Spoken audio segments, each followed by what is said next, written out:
So in case you were not here for our class on the Armenian Genocide, the 11th, I am going to do the lecture. So we started off with the dictionary definition of genocide, which is the deliberate killing of people who belong to a particular racial, political, or cultural group.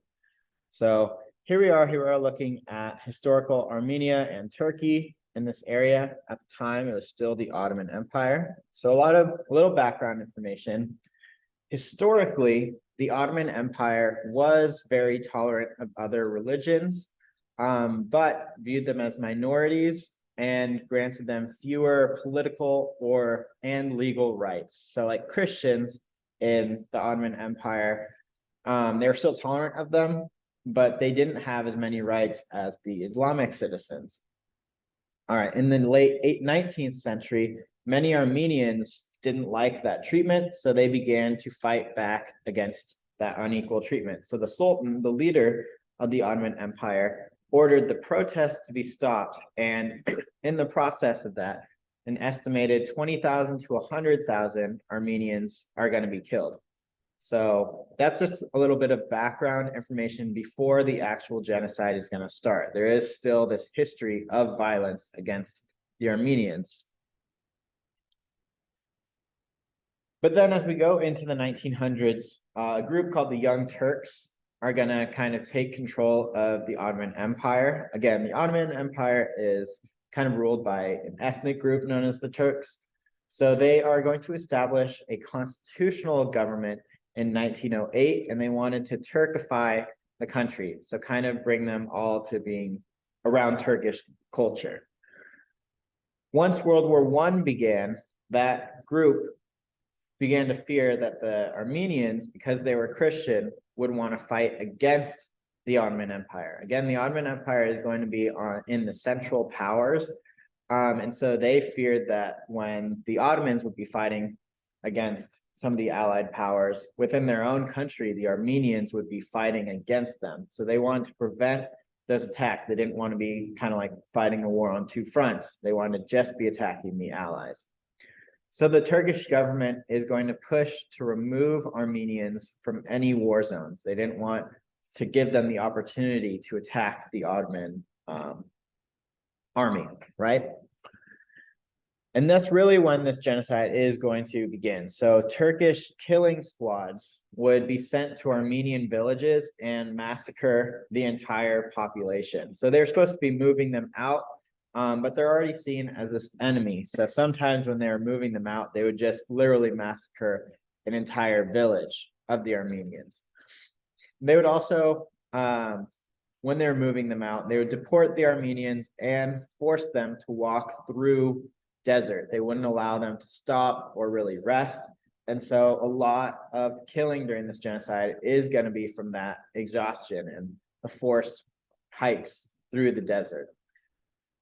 During this time as well, many children would be kidnapped and placed with a Turkish family to try to convert them to Islam. So we really see it as this like ideological war against all Christians, trying to convert them to Islam, seeing them as the enemy. So it's kind of at this point, like they're using it as an excuse, the idea that they say the Armenians are going to fight against the Ottomans.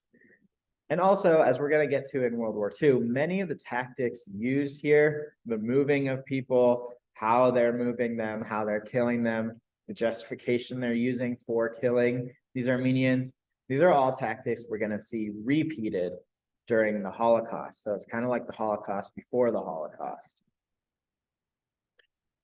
All right, so unfortunately, I can't get too far into all of this genocide. It's also a very sad topic. In this map, we see big areas of where they do force many of the Armenians to leave, or the camps that they're really sent to. And so the end of the genocide. So the genocide really starts at the beginning of World War I. And at that time, the Armenian population in the Ottoman Empire was around 2 million. But by the end of the genocide, so you can see the genocide even continues after World War I. So they did really use that as an excuse. the Armenian population is going to go to about 400,000. So they lose more than half of their entire population over this genocide. An estimated 1 million are going to be actually killed, with another 600,000 being deported. So we can see here, these maps, can't see them that closely, but they are about the Armenian population. Here is like the Turkey area or the Ottoman Empire. So before the war, before the genocide, we see all of this Armenian population kind of concentrated in the Ottoman Empire. And then following the genocide, you can see it's not as brightly colored. Many of them have moved away to all of these surrounding areas. And the biggest area being here, where modern day Armenia is located. So what is going to happen to some of the leadership? So the Young Turks, kind of the three main ones we want to talk about: Turkish Prime Minister, the Minister of War, and the Navy. They all are going to be put on trial and found guilty of their crimes. But at this point, they knew what they had done. I mean, obviously, they knew what they did when they were doing it, but they knew they were going to be killed for it. So they had fled the country. And an Armenian nationalist group actually is going to find and assassinate two of those three leaders. And the third is going to die in a different battle. So he doesn't get assassinated like the other two. But all three that were kind of the main culprits, the main people for this genocide, are going to be killed afterwards. And how does this fit in to what we are studying? So at the time, this was worldwide news. It's not like nowadays, as we talked about at the beginning of class, many people have not heard of this around here. But at the time it was happening, it was kind of front page news. However, most of governments in the world didn't actually do anything to stop it. They condemned how bad it was, but they weren't doing anything. They didn't want to get involved. They were already in another war, right? But we do see the Near East Foundation and the Red Cross offer international aid to the survivors. But even modern day Turkey, they still don't even acknowledge that a genocide has happened. They justify the killings. They say it was not a genocide. And because the United States is very good allies with Turkey, we refuse to acknowledge it forever. We would not use the word genocide describing those events. So actually, President Biden is the first modern American president to ever actually acknowledge these events. And then the Turkish government still denies it. And so they were not happy that Biden would go out and say this, but they just do continue to deny it.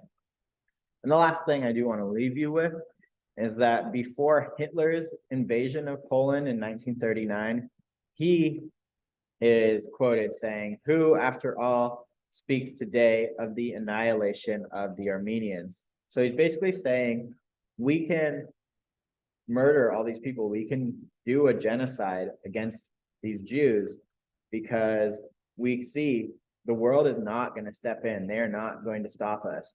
If they were going to stop us, they would have stopped the Turks from doing this to the Armenians. But we can see the world, they might have cared, but they're not going to do anything to stop it. So he kind of used that as motivation or justification for carrying out his genocide, the Holocaust. All right, and then after you are done, just remember, do your summary and reflection. So the main ideas of the lecture.